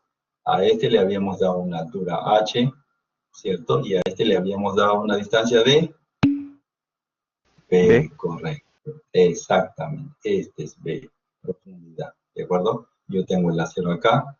Y habíamos dicho otra cosa también adicional, que teníamos una distancia al eje de la varilla. A este le vamos a llamar peralte efectivo. Efectivo, sí, poquito más adelante, ¿ya? Nos estamos adelantando, pero vamos insertando algunos términos que vamos a usar. Bien, de tal manera entonces que ahora sí vamos a darle un poquito de sentido a lo que nos dice este señor. Whitney, ¿no es cierto?, nos dice que propone esta alternativa. ¿Cómo encontró esta alternativa? Ya les dije, mucho laboratorio, ¿cierto? Muchos ensayos, muchas pruebas, y encontró entonces la relación de esta altura. Esta altura que es A, ¿de acuerdo? Es A, esto se escribe como A minúscula, es el factor de el C minúscula, que vendría a ser la altura de la zona comprimida y el eje neutro, multiplicado por un factor beta 1, ¿de acuerdo? Este beta 1 es un coeficiente, ¿de acuerdo? Que toma el valor de 0.85. Entonces, vamos a colocar por aquí, beta 1 toma un valor de 0.85. Y claro, eso está relacionado, dice, si la resistencia, ¿no es cierto?, es menor que 280. Entonces, si el F'C, ¿no es cierto?, es menor o igual que 280 kilogramos por centímetro cuadrado, nosotros usaremos un factor de 0.85. De lo contrario, dice, si de lo contrario, beta, ¿no es cierto?, va a disminuir 0.05 por cada incremento, ¿no es cierto?, por cada incremento de 70 kilogramos por centímetro cuadrado. Quiere decir que si el F'C, vamos a ponerlo por aquí, si el F'C está entre 280, ¿cuál sería el siguiente? 350, ¿cierto? Si está en ese rango, entonces el beta 1 va a disminuir de ese 0.05, por lo tanto, el factor será 0.80.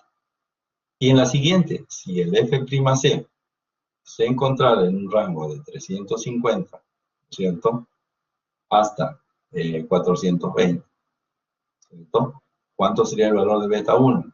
Pues sería un valor de 0.00, perdón, aquí hay un error, 0.75. 0,75. Sí, perfecto, gracias. Así es, de tal manera entonces que 0.75. Alguien dirá, bueno, oiga señor, pero acá se confunde, ¿no? Bueno, no se preocupe, podemos dejarle quitarle ese de aquí, ¿no? Le podemos quitar ese de ahí. A todo ponerle el qué. Ya está. Así, ¿no es cierto? Y claro, ¿esto hasta dónde se va a dar? Hasta un valor máximo, o sea, no puede disminuir el valor, aquí dice, hasta que llega a 0.65, ¿de acuerdo? Pero no puede disminuir ese valor. Entonces, el valor va a ir disminuyendo hasta que beta 1 sea 0.65. Y ya ahí para cualquier valor, ¿no? Para un valor de F'C que tenemos 140 sería 560, ¿no es cierto? Para un F'C igual que 560, si no me equivoco, a ver si ustedes me corrigen. Sí, porque serían dos más, ¿no? 70, 65, 140, 560, ¿sí? Para un valor máximo. Entonces, para los F'C mayores de 560, el beta 1 ya va a ser simplemente 0.5, ¿de acuerdo? Claro, si usted se da cuenta, este señor, ¿no es cierto?, Whitney, ha ido preparando, ¿no es cierto?, concretos de distintas calidades, mire, ve, de distintas calidades, y encontró esa recurrencia, es decir, no había variación cuando trabajaba con concretos menores que 280, la variación encontró a partir de ahí hasta llegar a 560, supongo que 600, y ya de ahí constante, ¿no es cierto? Entonces se encontró los factores que nos permiten entonces, digamos, acomodar esta altura, porque recuerde usted que está encontrando un equivalente. Tomó como base 0.85 F'C y le faltaba la altura, sabiendo que la profundidad era la misma, ¿no? Aquí era B, como aquí también es B, ¿de acuerdo? Muy bien, eso es. Entonces, esa es la propuesta de laboratorio, eso es lo que encontró en términos de equivalencia. Y a partir de ahí, entonces, este señor va a hacer una cosa muy sencilla realmente. Si ustedes se dan cuenta y van a decir cómo lo hizo, o sea, de una manera tan elemental que solo necesitó el curso de estática para resolver esto, ¿sí? Me parece increíble. El diseño lo hizo solamente tomando el curso de estática, ¿sí? A ver, veamos qué es lo que propuso entonces. Bueno, esto de aquí lo vamos a hacer un poquito más adelante, por favor. O sea, esto es una continuación de lo que vimos anteriormente. Falla por tensión, falla por compresión y falla balanceada. ¿Ya? Permítame regresar después ahí. Bien, vamos a ver lo que hizo este señor, ¿no es cierto? El punto de partida que consideró él es que establece la condición de equilibrio. Es decir, lo único que él hizo fue tomar en cuenta dos aspectos.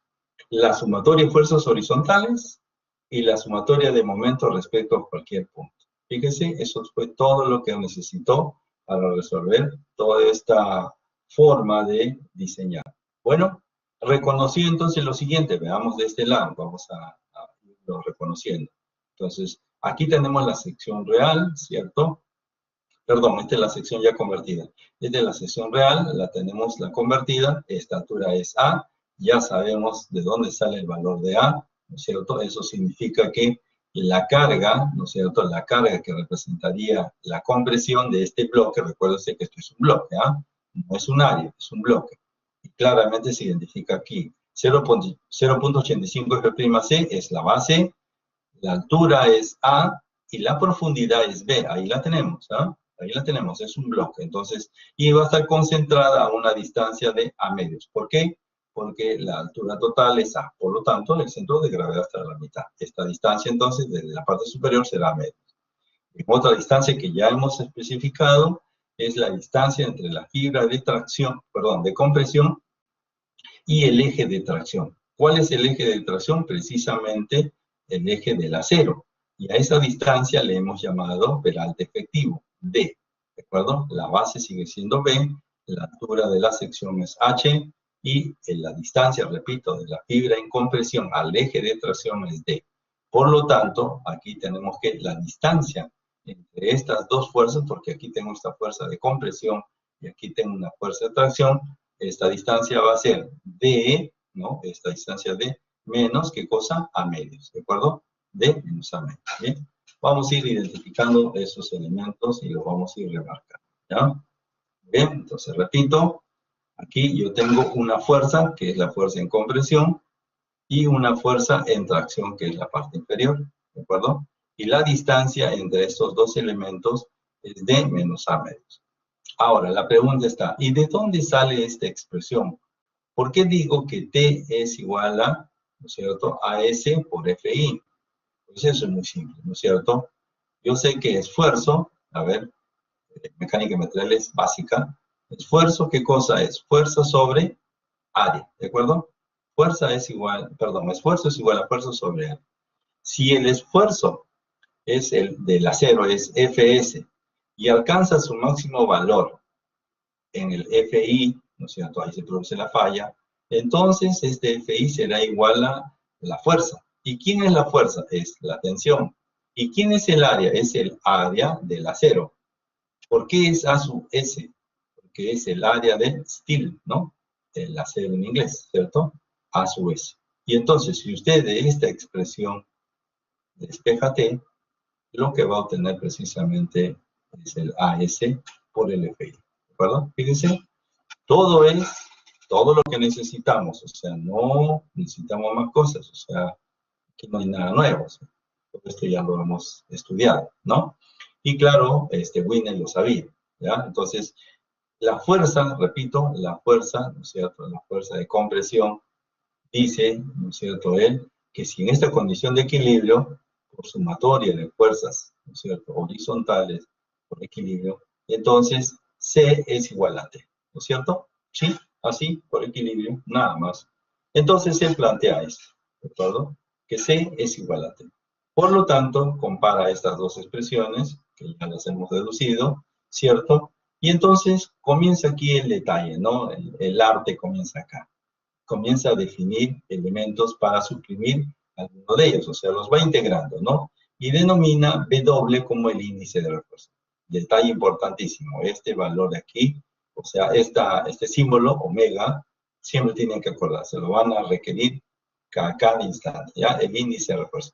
¿Y cómo los define? Bueno, el valor de A es simplemente despejándolo, ¿no? Aquí despeja el valor de A, que representa esta altura, precisamente, ¿no? Si usted se da cuenta, la altura, que es la zona de compresión comprimida, estará determinada por el valor del acero, por el FI, entre 0.85, el F'C por B. ¿Esto qué quiere decir entonces? Que si yo tuviera un acero, o sea, tentativamente le pusiera un acero, podría definir, ¿no? Podría definirme la altura de la zona de compresión. ¿Se da cuenta? Entonces hay una relación entre la geometría, ojo con esto, entre la geometría de la zona comprimida y el área del acero que he colocado. ¿De acuerdo? Aquí plantea él ahí, muy bien, que existe una relación entre la longitud, ¿no es cierto?, la altura de la zona comprimida y el área del acero. Fíjense lo importante de eso. Luego, entonces, señala que el índice de refuerzo es esto de aquí. ¿Cómo se llama esto? A ver, si se acuerdan, ya lo expliqué anteriormente. ¿Cómo se llama este Cuantía error? requerida. Correcto. En general, cuantía requerida, ¿cierto? Cuantía requerida. Muy bien. Entonces, ¿sí? Él añade este índice de refuerzo y le llama omega, que es cuantía requerida por el FI, que lo conocemos, 4200 para el acero grado 60, y entre el F'C, que representa entonces la capacidad del concreto a los 28 días. ¿No? Bien, con esa información entonces, y añadiendo que la cuantía requerida es el área del acero respecto del área, ¿no es cierto?, real de la sección, porque recuerde usted que se ha agrietado esta parte. Si se ha agrietado esta parte, ya no la toma en cuenta, este es el área efectiva, la base por el peralte efectivo, entonces a eso le llama cuantía. Entonces ya con esto, ya es, lo demás es un poco de artificio. Ordenar los elementos, ¿de acuerdo? Ordenar los elementos, los ordena de esta manera, ¿sí? Y aquí, entonces, plantea la segunda condición, que la voy a llevar rápidamente, ¿sí? Perdón, en la segunda parte. ¿Cuál es la segunda parte? Plantea sumatoria de momentos respecto a cualquier punto, o sea, respecto a un extremo. El momento, que es el momento nominal, un segundo, vamos a tener que regresar el tomo, aquí. Plantea el momento respecto a este punto de aquí. ¿Y qué tendríamos? Que el momento sería C por esta distancia, ¿no es cierto? Repito, si tomo momento respecto a este punto, sería C por esta distancia. O puede plantear el momento respecto a este punto de aquí, ¿no? Esta línea. Entonces tendríamos T por esta distancia, ¿de acuerdo? Entonces el momento, que es la capacidad nominal de la sección, ¿está bien? Recuerde usted que solamente existen estas dos fuerzas en esta sección, puede ser tomado de dos maneras. El momento, entonces, que llamamos momento nominal, puede ser tomado como T por D menos A medios o C por D menos A medios, que sería el momento aquí, ¿de acuerdo? Entonces, Es lo que nos hace este señor. Aquí entonces el momento nominal, repito, es C por esta distancia o T por esta distancia. Entonces, si reemplazamos uno de ellos, cualquiera de los dos, ¿qué vamos a encontrar? En este caso, ¿qué hemos reemplazado? Bueno, hemos reemplazado C. 0.85 del F'C por B por A, por D menos A medios, ¿cierto? O el T, que vendría a ser AS por FI, ¿cierto? En ambos casos es el mismo. Entonces, vamos a reemplazar este valor de A con un valor de WD entre 0.85 y lo que encontramos es esta expresión. Esta expresión que entonces es la capacidad nominal del momento interno en una sección rectangular. Recuerden que estamos trabajando con una sección rectangular. Entonces, relaciona el momento nominal con las características físicas y de los materiales que se han empleado. Por ejemplo, el ancho de la sección, el peralte efectivo, el índice de refuerzo, el F'C, 1 menos 0,59 índice de refuerzo. Pero como nosotros queremos llegar y relacionar, recuerde usted, cuál era nuestra premisa en el diseño por resistencia, que si nos lo dejan para momentos, tenemos que phi por mn tiene que ser mayor o igual que mu, ¿cierto? Siendo estas las cargas externas, ¿cierto? Y esta es la capacidad interna, ¿está bien? Entonces está a punto de encontrar la relación. ¿Qué es lo que necesita esta expresión? Recuerde que esta expresión ha salido de la sección, simplemente tomando un momento nominal. Entonces, ¿qué es lo que hace? Le añade el valor de phi a ambos términos, así, le añade. ¿Y qué es lo que encuentra? Del lado derecho, perdón, del lado izquierdo, encuentra a mu. Y del lado derecho encuentra todos los parámetros que ha ido utilizando para, ¿no es cierto?, relacionar la sección. Bien, y finalmente entonces aquí tenemos, aquí tenemos entonces la expresión que nos va a permitir precisamente relacionar esto de aquí. Entonces, ¿qué va a suceder? Que nosotros vamos a cumplir esto en su condición como mínimo. O sea, como mínimo, ¿qué debe suceder? Que phi mn debe ser igual a mu. ¿De acuerdo? Así. Entonces, ¿qué vamos a tener por este lado? Nosotros vamos a tener aquí la carga externa, ¿cierto? Y aquí, ¿qué vamos a tener? Fíjense, ¿esto qué cosa es? Todo esto de aquí. ¿Qué cosa es esto? Esto es el momento nominal, ¿no es cierto? Y aquí usted tiene a phi. Entonces, habremos encontrado este requisito que nos pide la norma con esta concepción que plantea Will. ¿De acuerdo? Señores, ¿preguntas? Muy bien. Esta expresión de aquí se la van a tener que aprender, ¿ya? No que otra alternativa. Pero si la pueden deducir, buena hora, ¿cierto? Aquí, bueno, ya no voy a revisar, pero esta expresión se puede deducir, ¿no? Porque hacer sumatoria de fuerzas horizontales y hallar momentos no debería ser nada de lo extraordinario. El detalle está en cómo se acomoda la expresión para llegar a esto de aquí, ¿sí? Sí, había una pregunta, por favor, adelante. Al principio señaló que cuantía requerida era el área del acero entre el área de la sección, pero vi que puso B Sí, por D, entonces sería el área de la sección efectiva, ¿verdad? correctamente, Pero correctamente. al Sí, hacer el acero requerido, usted puso que cuantía requerida iba a ser multiplicado por B por D. Entonces, el acero requerido vendría a ser simplemente el área del acero. no, a ver, a ver. Yo puse primero que esto de aquí era una relación, ¿no es cierto?, entre el área del acero, ¿bien?, entre el área de la sección. Pero claro, todavía no le podía decir que esto era efectivo, ¿está bien? Entonces la cuantía requerida va a ser el área del acero. ¿Cómo le llamamos al área del acero? Le llamamos a su S. ¿A quién denominamos área de sección efectiva? B por D, ¿está bien? Por lo tanto, si yo despejo ADS, que es lo que me interesa, entonces voy a multiplicar la cuantía requerida por B y por D. Entonces, para hallar el área, aquí ahora vamos a resolver esto. Entonces, para hallar el área, por ejemplo, en este caso, yo no puedo hallar con esta expresión de aquí, no puedo hallar el área de esto de acá, ¿no es cierto? No lo puedo hallar. ¿Qué es lo que voy a hallar con esta expresión? con esta expresión, porque aquí se va a formar una ecuación de segundo grado. Lo que voy a encontrar con esta aplicación, ¿no es cierto?, es una ecuación de segundo grado donde voy a determinar el valor del índice de refuerzo. Eso es lo que voy a hallar. ¿Está bien? Y Winnie ha relacionado, ¿qué cosa? La cuantía requerida con el omega, ¿cierto? Habíamos dicho anteriormente que omega era igual a ¿qué cosa? La cuantía requerida por el FI sobre el F'C, ¿cierto?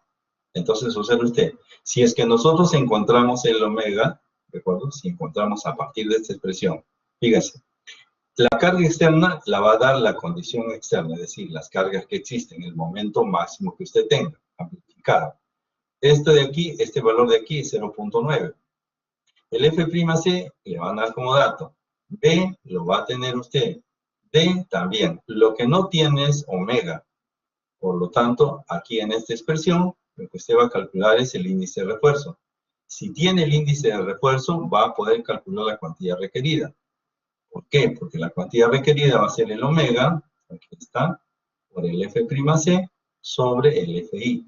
Y una vez que calcule, ¿no es cierto?, si calcula la cuantía requerida, al multiplicarla por B y por D, le va a dar el A0 y usted lo va a poder llevar a una varilla específica, ¿no? Por ejemplo, 3 cuartos. Así, ¿ya?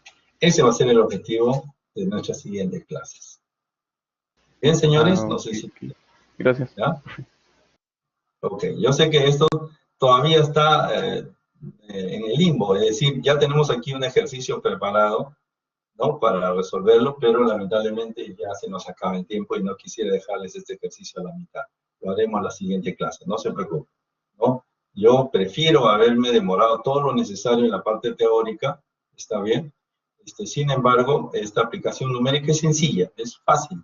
Yo sé que ustedes están preparados matemáticamente hablando para resolver esto sin mayor inconveniente. Pero lo que no debemos de saber, ¿no es cierto?, es manejar a Whitney, ¿está bien? Esto, como lo he dicho hace un momento, yo pienso que un alumno de concreto armado debe pasar sabiendo y reconociendo a Whitney, no solo por el aporte, sino cómo lo hace, porque lo hace de una manera sencilla. Simplemente sumatoria de fuerzas horizontales y dos respecto a un punto específico. Y con eso construyo esta expresión. Sí, le escucho. Creo que había una pregunta, ¿o no? Muy bien, señores. Nadie habló, profe. Ya, se escuchó un... ya, no hay problema. Muy bien, señores. Espero que haya podido ayudarles un poquito a entender este tema. Yo sé que todavía está un poco duro.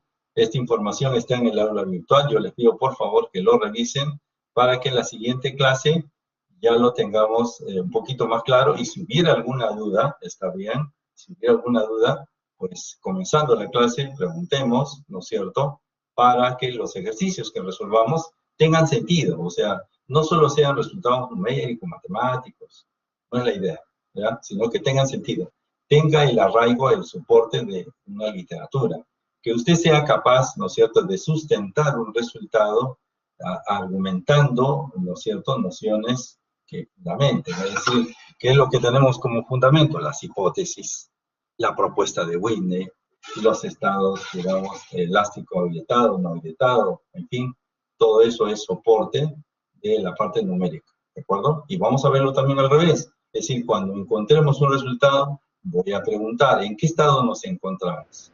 ¿En el estado elástico no agrietado, en el estado elástico agrietado, o ya estamos en el estado de rotura, ¿no? Así. Viceversa, es decir, no solamente es tener un resultado, sino preguntarse en qué estado nos encontramos, ¿ya?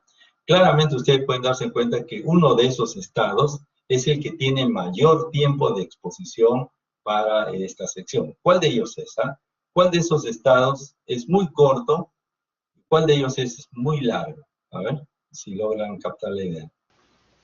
El más corto es el no agrietado y el más largo es el agrietado. Así es, el elástico agrietado, ¿ya? El estado elástico agrietado es el más largo, ¿no? Y el más corto es el estado elástico no agrietado. Es cierto, porque en realidad inmediatamente el elemento, a pesar que tiene solamente su peso propio, se expone, o sea, se le retira el encofrado, automáticamente, ¿no?, la zona, digamos, va a pasar a que trabaje el acero. Si no, no tendría razón del acero, ¿no? Que va a ser ahí durmiendo, ¿no? No, en realidad se le despierta inmediatamente, ¿no? Así, ¿ya? Y vamos a aprender a calcular ese FCT, ¿no? Que tiene que ser menor o igual al FR. El FR lo vamos a aprender a calcular, no se preocupen, ¿ya? Muy bien, señores, eso sería Profe, todo. disculpe, Sí. una última consulta. Recuerdo que puso en la pizarra que estamos calculando el MN asumiendo que es igual al MU, pero anteriormente colocó que el MN tenía que ser mayor o igual al MU. Entonces, Sí, sí, ¿aún faltan aquí. condiciones para analizar el acero requerido? No, estamos diciendo que el phi mn tiene que ser mayor o igual, ¿cierto? Tiene que ser mayor o igual. Ahora, ¿qué le estamos poniendo aquí? La condición crítica. O sea, aquí estamos diciendo que por lo menos tiene que ser igual, ¿cierto? Por lo menos, es la condición crítica. Es decir, si es mayor que eso, en buena hora. Pero aquí estamos indicando con esa igualdad que por lo menos tiene que ser igual, ¿no? Entonces, si fuera menor que, ya estaríamos incumpliendo, ¿cierto? Tiene que ser, por eso que la norma nos dice que es mayor o igual, ¿ya? Y vamos a ver que siempre vamos a poner mayor o igual, en realidad. Porque nosotros encontramos, fíjese, ¿a qué me refiero con esto?